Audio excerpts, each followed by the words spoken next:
ሰላም ጤና ይስጥልኝ ክቡራትና ክቡራን የተወደዳችሁ የዩቲዩብ ቤተሰቦች እንደምን አድራችኋል? የመካከለኛው ምስራቅ ጦርነት ትናንት ምሽት ወደ አዲስና አደገኛ ምዕራፍ ተሸጋግሯል። አሜሪካና እስራኤል በኢራን ላይ የከፈቱት ጥቃት ከፍተኛ ጥፋት እያስከተለ ይገኛል። የቢ52 ቦምብ ናዳም በአሜሪካ ስትራቴጂካዊ ቦምብ ጣይ ማለት ነው በቴህራን ላይ በሰነዘረው ጥቃት የከተማዋ ሰማይ በእሳት ተሸፍኗል። ጥቃቱ በዋናነት የኒውክሌር ተቋማትንና የሚሳኤል ማከማቻዎችን ኢላማ ያደረገ እንደሆነ ታውቋል። ፕሬዚዳንት ትራምፕ እንዳረጋገጡትም አሜሪካ በሆርሙዝ ስትሬት ላይ ትንኮሳ ሲያደርጉ የነበሩ 7 የኢራን ፈጣን ጀልባዎች መታ መጣሏንም አስታውቀዋል። ትራምፕ ያላቸው ቀሪ ይህ ነው በማለት በኢራን የባህር ኃይል መዳከምን ሲገልጹ፣ ኢራን ከግጭቱ ጋር ግንኙነት በሌላት የደቡብ ኮሪያ የጭነት መርከብ ላይ ጥቃት መሰንዘሯ ዓለም አቀፍ ውግዘትን አስከትሏል። ወደ ሀገራችን ስንመለስ በሀገራችን ኢትዮጵያም የምርጫ ዋዜማ ውጥረቱና የጸጥታ ስጋቶች እየተባባሱ ይገኛሉ። ትናንትና ምሽት በመቀሌ ከተማ በክልሉ ዋና ምክር ቤት እና በጊዜው አስተዳደሩ ፕሬዝዳንት ጽህፈት ቤት መካከል ባለ ቦታ ላይ የቦምብ ፍንዳታ መከሰቱ ኮማንደር ሀዱሽ ህዱግ እንደገለጹት በሰውም ሆነ በንብረት ላይ የደረሰ ጉዳት ባይኖርም ፖሊስ ምርመራውን ይቀጥላል ብለዋል። በሌላ በኩል የኢሶዴፓ አቤቱታ ነው። ዶክተር ራሄል ባፌ 309 እጩዎቻችን በምርጫ ቦርድ መሰረዛቸው በመቃወም ለጠቅላይ ሚኒስትር ጽህፈት ቤት አቤቱታ አቅርበዋል። ቦርዱ በበኩሉ ህጉን ተከትሎ እየሰራን ነው የሚል ምላሽ ቢሰጥም ነገር ግን እስካሁን ምንም ግልጽ የሆነ ምላሽ አልሰጠንም ሲሉ፣ በሌላ በኩል ኢሃፓ ሚያዝያ 30 ሊያደርግ የነበረውን ሰልፍ ወደ ቅንጅት ወይም ወደ ትብብር ፓርቲያቸው ለማሳደግ በሚል ማራዘማቸውን አስታውቀዋል። እነኚህን ሰፋ ባለ ትንታኔ እናቀርባለን። አብራችሁ ዛሬ ምሽት የአሜሪካው ቢ52 ስትራቴጂካዊ ቦምብ ጣይ አውሮፕላን በኢራን ዋና ከተማ ቴህራን ላይ በሊባኖስ ላይ እጅግ ከባድ የሆነ አየር ጥቃት መክፈታቸው ተዘግቧል። ይህም በቴህራን ላይ የወረደ ያለው የቦምብ ናዳ ሰማዩን ልክ እንደ ቀትር ፀሐይ ብሩህ አድርጎታል። የአይን እማኞችም እኩለ ሌሊት ላይ ፀሐይ የወጣች ይመስላል ሲሉ በፍንዳታው ግዙፍነት እየገለጹ ይገኛሉ። ምንም እንኳን ዝርዝር መረጃዎች ባይወጡም ጥቃቱ በቴህራን ዙሪያ ባሉ ወታደራዊ ማዕከላት፣ በኒውክሌር ምርመራ ጣቢያዎችና በአብዮታዊ ዘበኛው አይአርጂሲ መደበቂያዎች ላይ ያተኮረ እንደሆነ ተገምቷል። በተመሳሳይ ሰዓት በቤይሩትና በደቡብ ሊባኖስም የሚገኙ የሂዝቦላ ይዞታዎች በከባድ የአየር ድብደባ እየተመቱ ይገኛሉ። ይህ ክስተት ትራምፕ ከጥቂት ሰዓታት በፊት ሊትል ኤክስኪዩሽን ትንሿ ጉዞ ሲሉ የጠሩት ወታደራዊ እርምጃ ወደ ከፍተኛ ደረጃ ወይም ፉል ስኪል ዋር መሸጋገሩን ያሳያል። ይህ ሁኔታ ታዲያ እነዚህ አውሮፕላኖችም ቢ52 የሚባሉት ግዙፍ የቦምብ መሸከም አቅም ያላቸውና ረጅም ርቀት የሚጓዙ ሲሆኑ አሜሪካ እነዚህን መጠቀሟ የኢራን ወታደራዊ መሰረተ ልማት ሙሉ በሙሉ ለማውደም መወሰኗን ያሳያል።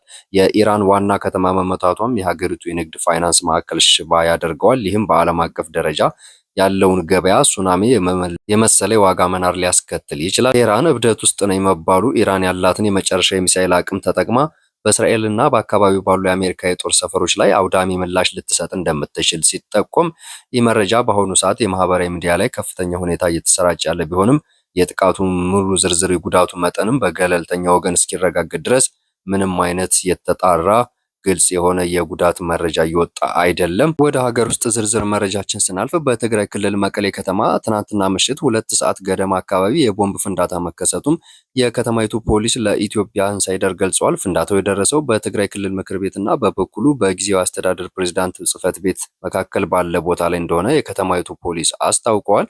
ፖሊስ ይህን ከማስታወቁ አስቀድሞ ክስተቱን በተመለከተ በማህበራዊ ትስስር ገጾች የተጋሩ መረጃዎች የቦምብ ፍንዳታው የደረሰው በትግራይ ክልል ምክር ቤት ውስጥ እንደሆነ አመላክተው ነበር።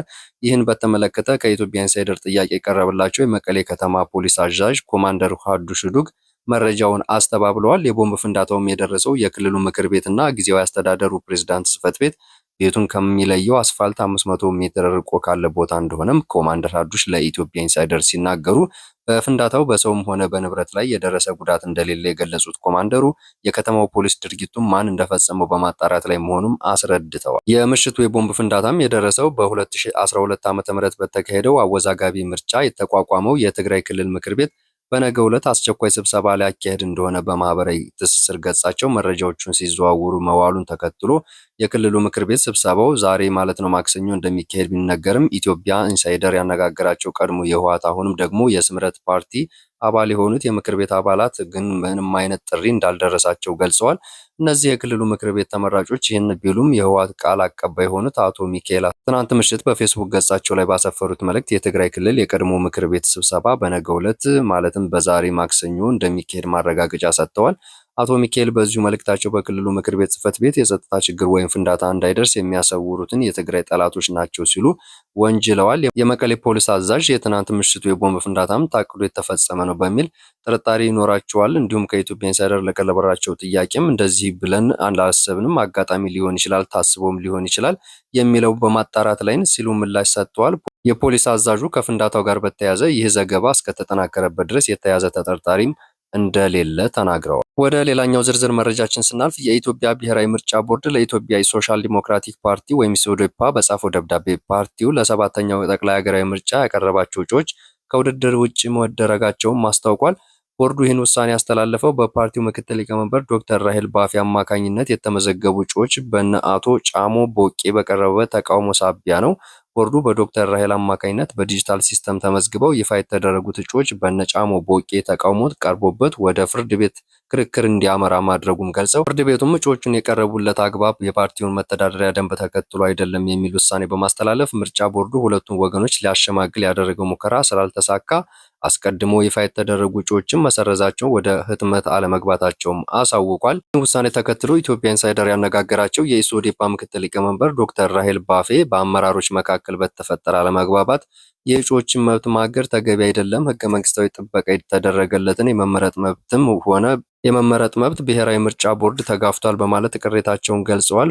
ፍርድ ቤቱ ውሳኔውን ለመወሰን የሄደበት አካሄድ የፓርቲውን መተዳደሪያ ደንብና አዋጁን ጠቅሶ የጻፈበት 309 እጩዎች እንዲወጡ ሳይሆን ማስተካከያ እንዲደረግበት ቢሆንም ቦርዱ የፍርድ ቤቱን ውሳኔ አልተከተለም ሲሉ አስረድተዋል። ይህን ቅሬታቸውን ለማሰማትም ምክትል ሊቀመንበሯ ለጠቅላይ ሚኒስትር ጽሕፈት ቤትና ለህዝብ ተወካዮች ምክር ቤት ፓርላማ ቤቱታ ማቅረባቸው ገልጸዋል። የምርጫ ቦርድ ደብዳቤውም እንደሚገልጸው የፌዴራል ከፍተኛ ፍርድ ቤት በመጋቢት ወር 2018 በሰጠው ውሳኔ ሁለቱ ወገኖች በኩል የቀረቡ እጩ የፓርቲውን መተዳደሪያ ደንብ ተከትለው የቀረቡ ባለመሆናቸው ውድቅ እንዲሆኑ ወስኗል። ቦርዱ ይህንን የፍርድ ቤት ውሳኔ ሚያዝያ 9 ቀን 2018 ዓ.ም ለፓርቲው ካሳወቀ በኋላ ሁለቱ ወገኖች ልዩነታቸውን ፈተው የጋራ እጩዎችን እንዲያቀርቡ በተደጋጋሚ ጊዜ ገደብ ሰጥቶ እንደነበረ በደብዳቤው ገልጿል። ዶክተር ራሄል ቦርዱ በፓርቲው የተለያዩ የተሰሩ ስራዎችን ስናሳውቅ የመሻር ያለመቀበል እንዲሁም ጣልቃ መግባት ሁኔታዎች ሲያሳይ ቆይቷል ያሉ ሲሆን እንደ እርሳቸው ገለጻ እነ ጫሞን በፓርቲው በእጩነት ቀርበው የነበረ መስፈርቱን አሟልተው ፋይዳ ብሔራዊ ዲጂታል መታወቂያ አቅርበው ለመመዝገብ ፈቃደኛ አልነበሩም። ምርጫ ቦርዱ ዶክተር ራሄል ላነሱት ወቀሳ በምርጫ ቦርዱ በተሰጠ ምላሽ አለመግባባት ውስጥ የገቡት የኢትዮጵያ ሶሻል ዲሞክራቲክ ምክትል ፕሬዝዳንት ሊቀመንበር የሆኑት ዶክተር ራሄል ባፌና አቶ ጫሞ ቦቄ በተለያዩ ጊዜ ለሚጽፉለት ፓርቲውን የተመለከተ ደብዳቤዎች ህጉን ተከትሎ አስፈላጊው ምላሽ ሲሰጥ ቆይቷል። ይህም ቦርዱ አስተዳደራዊ ስራውን መስራቱን በህግ የአንድን የህግ መንግስታዊ ተቋም ስልጣንና ኃላፊነት ተግባራዊ ማድረግ ላይ የተነሳ የመሰረታዊ ስህተት ነው ብሏል። ቦርዱ አክሎም አስቀድሞ በዶክተር ራሄል በኩል የተመዘገቡትን እጩዎች በምርጫ ክልል ደረጃ ይፋ ያደረገ መሆኑን ገልጾ ነገር ግን ጉዳዩን ወደ ፍርድ ቤት የወሰዱት እነ ጫሞ ቦቄ በፍርድ ቤቱ እጩዎች የቀረቡበትን አግባብ ፓርቲው መተዳደሪያ ደንብ ተከትሎ አይደለም ተብሎ በመወሰኑ በሁለቱ የተለያየ ጊዜ እያንዳንዳቸው በተናጠለ አንድ ጊዜ ደግሞ በጋራ በማወያየት ተቋማዊ አስተዳደራዊ ኃላፊነቱን ከመወጣት በላይ የማሸማገል ስራ ተግባራዊ ሲያደርግ ቆይቷል። በመጥቀስም ይህን ችግር የፓርቲው አመራሮች ጋር መሆኑን አመላክቷል።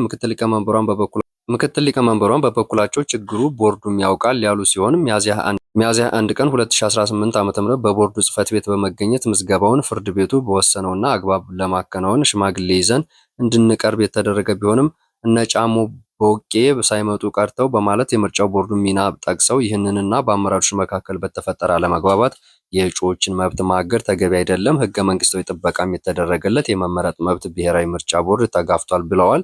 ምርጫ ቦርዱም ለዚህ ቅሬታቸው በሰጠው መልስ ከምርጫ ውጭ እንዲደረጉ የሆኑት እጩዎች የቀረቡት በፓርቲ እጩነት የሚቀርቡ በአዋጅ ቁጥር 1162/2011 እና በፓርቲው መተዳደሪያ ደንብ መሰረት ተመልምለው ለእጩነት መቅረብ ይኖርባቸዋል። እጩዎቹ ሲቀርቡ እንደ ግል እጩ ሳይሆን እንደ ፓርቲ እጩ የቀረቡ ስለሆነ ጉዳያቸውን የሚታየው በፓርቲው መተዳደሪያ ደንብ ላይ በተደነገገው አግባብ ሲቀርብ ብቻ ነው። ምርጫ ቦርድ ለኢሶዴፓ በጻፈው ደብዳቤም ቦርዱ ተቃውሞ የቀረበባቸውን እጩዎች የያዘ የድምፅ መስጫ ወረቀት ወደ ማተሚያ ቤት ገብቶ ለህትመት ዝግጁ ቢሆንም በሁለቱ ወገኖች መካከል የተፈጠረው ችግር እልባት እስከሚያገኝ ሳያሳትም እንዲቆይ አድርጓል። ችግራቸውንም ፈተው ይቀርባሉ በማለት ቢጠብቅም መፍትሄ ሊገኝ አልቻለም ብሏል። ዶክተር ራሄል በበኩላቸው ትናንትና ሚያዝያ 26 2018 ዓ.ም ጉዳዩን ወደ ጠቅላይ ሚኒስትር ጽህፈት ቤትና ለፓርላማ መውሰዳቸው ለኢትዮጵያ ኢንሳይደር ቢገልጹም ጠቅላይ ሚኒስትር ጽህፈት ቤት የሚሰጠው ምላሽና አላወቅንም፣ ቦርዱ ቀጥታ ተጠሪነታቸው ለፓርላማ ስለሆነ በተመሳሳይ ለፓርላማው አመልክተናል። ጠቅላይ ሚኒስትሩ ጋር ያስገባነው የመንግስት ዘርፍ በተመለከተ መንግስታቸው በሚሄድበት አግባብ ይህን አካሄድ ትክክል ስላልሆነ ነው ብለው ለምርጫው ይህንን ሂደት ማስኬድ ስላለባቸው ሲሉ ለኢትዮጵያ ኢንሳይደር ገልጸዋል። በተመሳሳይ ምክትል ሰብሳቢው ቀደም ሲል ለምርጫ ቦርድ በጻፉት ደብዳቤ የፍርድ ቤቱ ውሳኔ የጉዳዩ ባለቤት የሆነው ኢሶዴፓ ባላወቀበትና ባልተሳተፈበት የክስ ሂደት የተሰጠ መሆኑም ጠቅሰው ቅሬታቸውን አቅርበዋል። ዶክተር ራሄል ቦርዱ ቀደም ብሎ ለህዝብ ይፋ ያደረጋቸው 309 እጩዎች ህጋዊ መስፈርቱን ተከትለው የተመዘገቡ ናቸው ብለው በመከራከር የእነዚህን እጩዎች ስም በድምፅ መስጫ ወረቀት ላይ እንዲካተት ጠይቀው ነበር። የምርጫ ቦርዱ ደብዳቤ እንደሚያሳየውም የፍርድ ቤቱ ክርክር ከተካሄደ ቦርዱና በእነ ጫሞ ቦቄ መካከል ነበረ። በዶክተር ራሄል የተፈረመው ደብዳቤ በአዋጅ ቁጥር 1162/2011 አንቀጽ 42 መሰረት እጩ ላይ ህጋዊ እርምጃ ሊወሰድባቸው ከሚችሉ የምርጫ ውጤት በቦርዱ አማካኝነት በይፋ ለህዝብ ከተገለጸ በኋላ ብቻ መሆኑ እየታወቀ ከምርጫው ሂደት የሚገታቸው ነገር የለም በሚል ውሳኔውን ተቃውመዋል። ይሁን እንጂ ምርጫ ቦርድ የድምፅ መስጫ ወረቀት ህትመት ከዚህ በላይ ማዘግየት የሌሎችን ፓርቲዎች የመወዳደርና የመምረጥ መብት እንዲሁም የመራጮችን የመምረጥ መብት ችግር ላይ የሚጥል ሆኖ አግኝቼዋለሁ ብሏል። ቦርዱ የፍርድ ቤት ውሳኔን ማክበር ግዴታ ያለበት መሆኑን በመጥቀስም በተሰጠው ጊዜ ገደብ ውስጥ አዲስ እጩዎች ባለማቅረባቸው ፓርቲው ቀደም ብሎ አቅርቧቸው የነበሩ እጩዎች በምርጫ እንዳይሳተፉ መወሰኑም በቦርዱ ምክትል ሰብሳቢ አቶ ተስፋይ ንዋይ የተፈረመው ደብዳቤ ያሳያል። በዚህ ምክንያት ግንቦት 24 ቀን 2018 ዓ.ም በሚካሄደው ጠቅላይ ምርጫ ኢሶዴፓ አስቀድሞ ለህዝብ ይፋ ያደረጋቸው 309 እጩዎች በውድድሩ ላይ እንደማይሳተፉ ተገልጿል። ወደ መጨረሻው ዝርዝር መረጃችን ስናልፍ ኢሃፓ ሊያካሄድ የነበረውን ሰላማዊ ሰልፍ ማራዘሙ አስታውቋል። የኢትዮጵያ ህዝቦች አብዮታዊ ፓርቲ ኢሃፓ ሚያዝያ 30 ቀን 2018 ዓ.ም ጠርቶ የነበረውን ሰላማዊ ሰልፍ ላልተወሰነ ጊዜ ማራዘሙ ተቀዳሚ ፕሬዝዳንት መጋቢ ብሉይ አብርሃም ገልጸዋል። ሰልፉን ኢሃፓ አባል በሆነበት በትብብር ለኢትዮጵያ አንድነት ደረጃ ለማሳደግ መወሰኑን ፓርቲው የገለጸ ሲሆን ሰላማዊ ሰልፍ መቼ እንደሚደረግ በቅርብ ይፋ እንደሚያደርጉም ገልጸዋል። በኢትዮጵያ ህዝቦች አብዮታዊ ፓርቲ ኢሃፓ ሚያዝያ 30 ቀን 2018 ዓ.ም ታስቦ የነበረው ሰላማዊ ሰልፍም ትብብሩ አባላት ጋር በመነጋገር ያደረገው ቢሆንም አንድ ቀን አንድ አካል ለመከፋፈያ ሲጠቀምበት ነበር ብለዋል። ትብብሩ በተናጠል እየሄደ ነው፣ ትብብሩ ፈርሷል፣ የፓርቲው ጤናማነትም አደጋ ላይ ነው በሚል በማህበራዊ ሚዲያዎች ዘመቻና የአባላት መከፋፈል ለመፍጠር ተሞክሯል ያሉት መጋቢ ብሉይ አብርሃም ልምድ ባላቸው ፖለቲከኞች መፍትሄ አግኝቷል በማለት ሲገልጹ አክለውም በመሆኑም አሁን ላይ የበለጠ እንዲጠናከር ስለፈለግን የተጠናከረ ሰላማዊ ሰልፍ ለማድረግ ሰልፉን በቅንጅት ደረጃ ከፍ ለማድረግ ወስነናል። ቅንጅቱ ሰልፉን አንድ ጊዜ ብቻ የሚያደርግ ሳይሆን የቅስቀሳ ጊዜውም እስከሚጠናቀቅበት ወቅት ድረስ በተደጋጋሚ በስታዲየሞችና በትልልቅ አደባባዮች መወጠኑንም ጨምሮ ተናግረዋል። አብራችሁን ስለቆያችሁ ዝርዝር መረጃዎችን በስፋት ስንመለከት ቆይተናል። እንግዲህ ሌላም አዳዲስ መረጃዎች እንዲደርሳችሁ ይህንን አካውንት ሰብስክራይብ በማድረግ እስካሁን የተከታተላችሁትም ደግሞ ፕሮግራሙን ከወደዳችሁት ላይክ፣ ሼር በማድረግ ለብዙዎች እንዲደርስ አድርጉ። ሰላም ቆዩልኝ።